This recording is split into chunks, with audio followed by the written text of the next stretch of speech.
진정한 신앙이란 무엇일까요? 이것에 대해서 오늘 본문의 말씀을 중심으로 진정한 신앙에 대해서 말씀을 나누고자 합니다. 진정한 신앙이란 무엇일까요? 그것은 한마디로 말하면 하나님과 동행하는 삶입니다. 한번 따라해 볼까요? 하나님과 동행하는 삶이 진정한 신앙이다. 노아를 통해서 우리는 이것을 볼 수 있어요. 인류를 홍수로부터 건져냈던 이 노아, 물론 하나님의 주권적인 섭리 가운데 노아가 쓰임받았지만 노아가 이렇게 쓰임받을 수 있었던 비결, 그것을 우리는 창세기 6장 9절에서 찾아볼 수 있겠습니다. 이것이 노아의 족보니라. 노아는 의인이요. 여기서 말하는 의인은 죄가 하나도 없는 절대적인 의인이라는 뜻이 아니라 그 시대, 불의한 시대를, 죄가 많은 시대를 살아가면서 비교적 의롭게 그가 살았다는 뜻입니다. 당대에 그의 시대에 완전한 자라, 결함이 하나도 없다는 뜻이 아니라 이 완전하다는 얘기도 비교적 다른 사람에 비해서 그는 완전한 삶을 살았다는 것이죠. 그 이유가 무엇입니까? 이어지는 문맥이 그 이유를 대답해 주고 있습니다. 그는 하나님과 뭐하였으며? 동행하였으며. 사랑하는 여러분, 하나님과 동행하는 성도에게 주어지는 놀라운 복이 있습니다. 그 복이 무엇이냐면 하나님의 뜻에 나를 맞추다 보니까 내 안에 있는 죄성을 이기게 되고 내 삶 속에 있는 변질된 것들을 고칠 수가 있는 것이죠. 노아가 당대 의인으로 그리고 결함 없는 완전한 삶을 살 수 있었던 비결은 그가 하나님과 동행했기 때문입니다. 신앙생활에 매우 중요한 것이 하나님과 동행하는 것. 영어 성경에는 함께 걸어가는 것이라고 써 있죠. 아주 중요합니다. 자, 아모스 3장 3절에 이런 말씀이 나와요. 두 사람이 뜻이 같지 않은데 어찌 동행하겠으며. 그렇죠. 여러분, 식사하러 가더라도 짜장면 먹고 싶은 사람하고 순댓국 먹고 싶은 사람이 있으면 같이 갈 수 없잖아요. 뜻이 같아야 되잖아요. 둘 중에 하나는 포기해야 돼요. 순댓국을 포기하든 짜장면을 포기하든 그래야 같이 갈 수 있는 거죠. 하나님과 동행하기 위해서 노아는 자신의 뜻을 포기하고 하나님의 뜻을 따랐던 거죠. 또 이렇게 말하면, 야, 하나님 믿는다는 게 참 피곤한 거구나, 내 뜻을 포기해야 되는 거구나, 이렇게 생각하겠지만 사실은 그것이 하나님을 영화롭게 하는 것이며 우리를 진정으로 행복하게 만드는 것이죠. 우리는요, 나를 포기할 때 진짜 행복할 수 있어요. 여기서 말하는 나는 하나님의 뜻에 배치되는 내 욕심과 야망을 포기할 때 우리는 진짜 행복할 수 있는 것이죠. 여러분, 하나님은 어떤 분이십니까? 하나님은 전지하신 분입니다. 하나님의 완전하심을 설명할 때 전지하신 분으로 설명합니다. 전지라는 말은 전지현의 줄임말이 절대 아니고 모든 것을 아신다는 뜻입니다. 모든 것을 아세요. 그러니까 여러분, 우리가 하나님의 뜻에 우리를 맞춘다는 것은 모든 것을 아시는 하나님의 인도를 받는 거예요.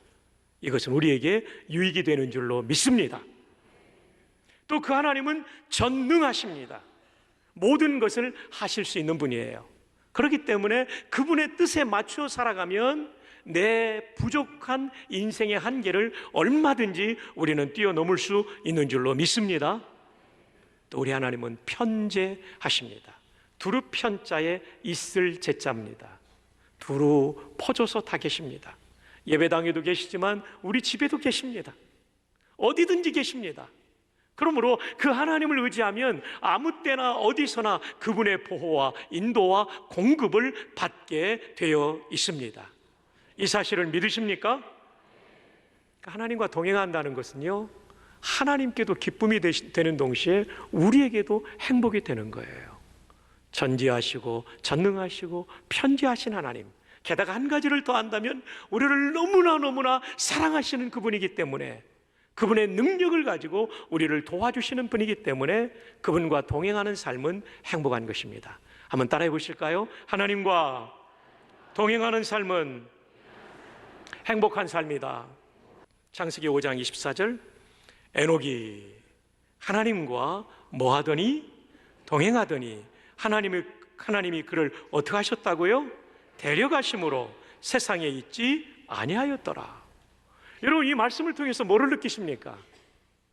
하나님과 동행하는 삶을 하나님이 얼마나 기뻐하시냐면 그냥 데려가십니다.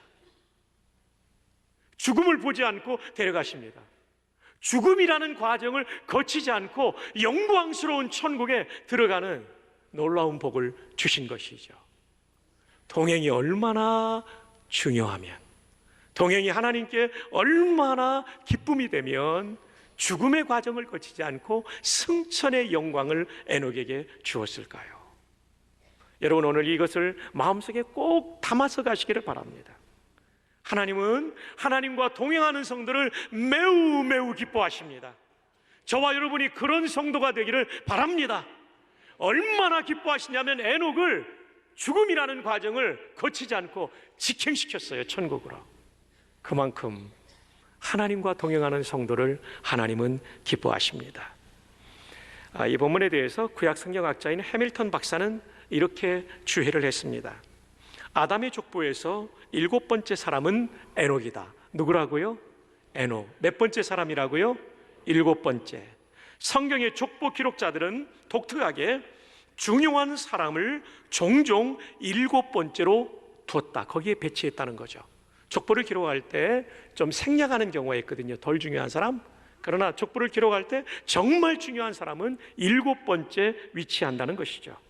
에녹은 이 족보, 아담의 족보에서 죽었다라고 기록되지 않은 유일한 사람이다. 그는 대신 하나님께서 천국으로 데려가셨다.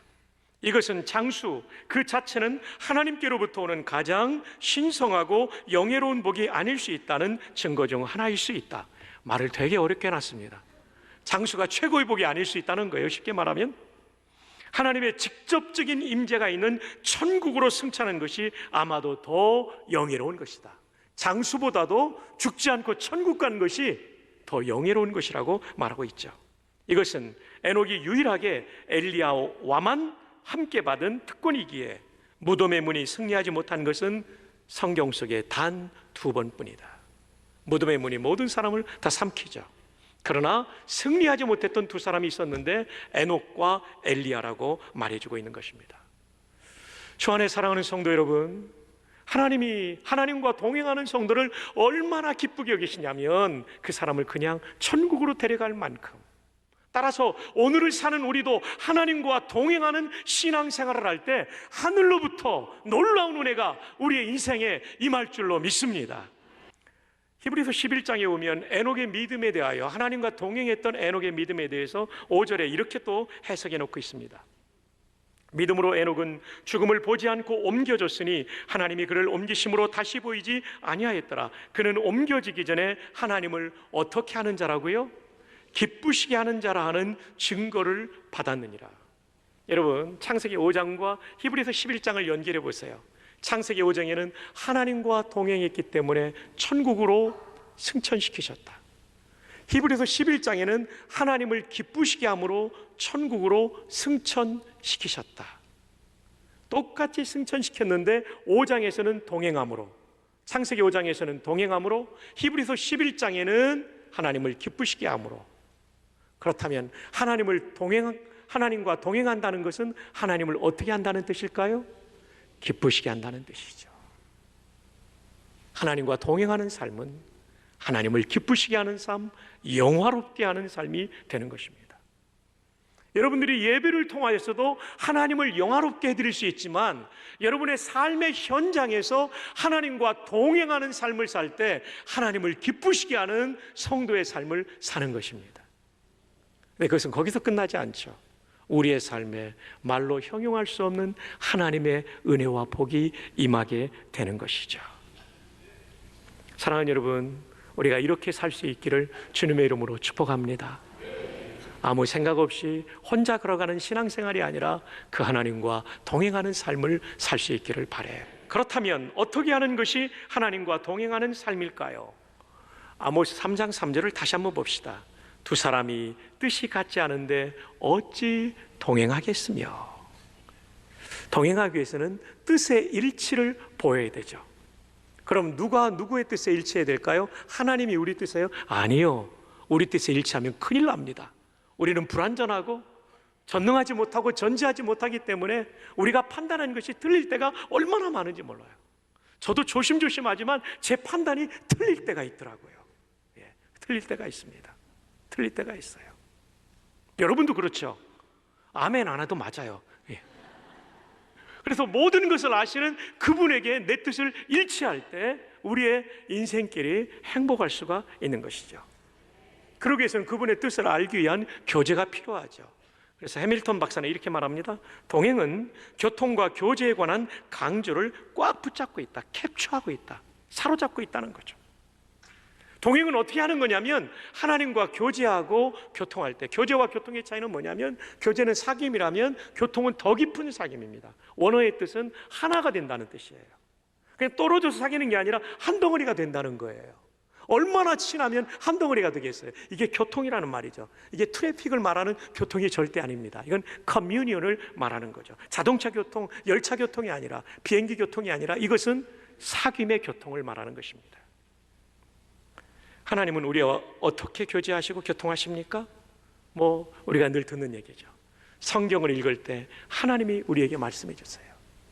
기도할 때 하나님께서 우리의 말을 듣고 우리에게 또 말씀해 주세요. 그러니까 성경 읽는 삶과 기도하는 삶이 없이 하나님과 교통하는 방법은 없습니다. 교회에서 왜 이렇게 성경을 읽고 기도하는 것을 강조하냐면 이것이 살 길이기 때문입니다. 여러분, 이렇게 중요한 얘기라도 아멘을 안 하면 어떡하자는 겁니까? 교회에서 성경 읽고 기도하는 것을 강조하는 것은 이것이 살 길이기 때문입니다. 고마워요. 아직 안 한 사람 몇 명 있어요. 미워요. 네, 그거예요. 그것이 우리를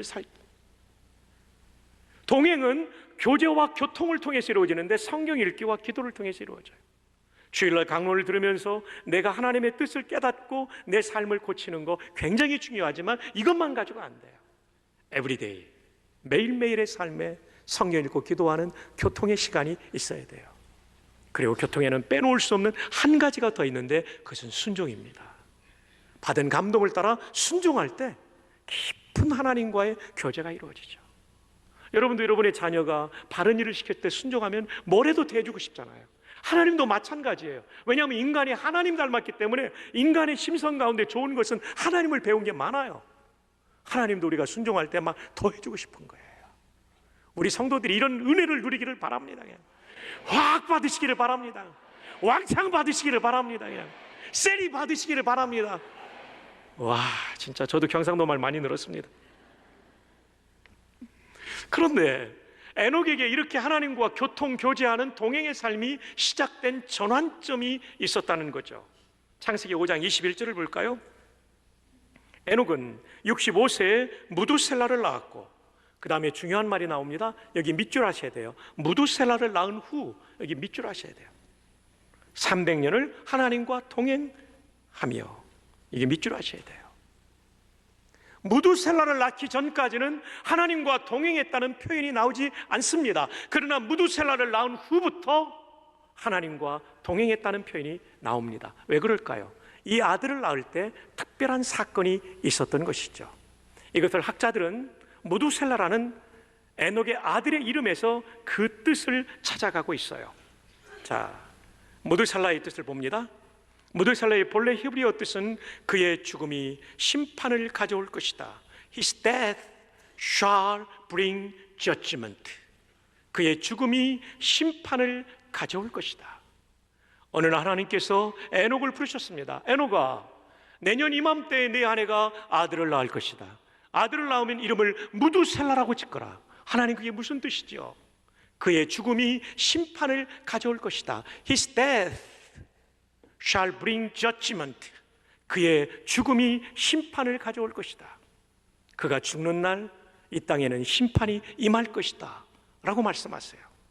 그리고 얼마 지나지 않아 아내가 아이를 가지게 되었고 배가 불러오게 되었고 드디어 아이가 출생했습니다. 에녹은 주저없이 아들의 이름을 무두셀라라고 지었을 거예요. 이 아들을 안고 이름을 부를 때마다 뭐가 떠오를까요? 심판이 떠오르는 거죠. 무두셀라, 얘가 죽으면 심판이 온다고 그랬지. 애 이름을 부를 때마다, 사랑하는 아들의 이름을 부를 때마다 에녹의 마음속에는 하나님의 심판에 대한 메시지가 화살처럼 꽂히게 되는 거죠. 아, 나 하나님 앞에 심판받아야 되지, 똑바로 살아야 되지, 하나님의 뜻대로 살아야 되지. 그러다 보니까 에녹은 어느덧 하나님의 뜻에 맞춰 사는, 하나님과 동행하는 삶을 살게 된 거죠. 아들을 볼 때마다. 사랑하는 여러분, 오늘 이 말씀을 통하여 내 인생에도 하나님의 심판이 있음을 기억하기를 바랍니다. 그리고 주일 예배뿐만 아니라 여러분의 매일 매순간, every day, every moment, 매일 매순간 하나님과 동행하기 위하여 여러분의 자신의 것을 내려놓고 순종하는 삶을 살아갈 수 있기를 주님의 이름으로 축복합니다. 그것이 하나님께 영광이요 우리에게 행복이 되는 것이죠. 자, 그렇다면 무두셀라가 죽은 다음에 심판이 온다고 했는데 실제로 심판이 왔나요? 왔습니다. 노아의 홍수로 이루어지게 되는 것을 보게 됩니다. 자, 이것을 알기 위해서는 무두셀라와 노아의 관계를 알아야 됩니다. 노아의 아버지가 라멕입니다. 라멕의 아버지가 무두셀라이기 때문에 결국 무두셀라의 손자가 노아가 되는 것이죠. 무두셀라가 죽은 후 심판이 왔는가를 알려면 나이를 대입해 봐야 됩니다. 무두셀라가 아들 라멕을 낳을 때의 나이가 187세입니다. 라멕이 그 아들 노아를 낳을 때의 나이가 182세입니다.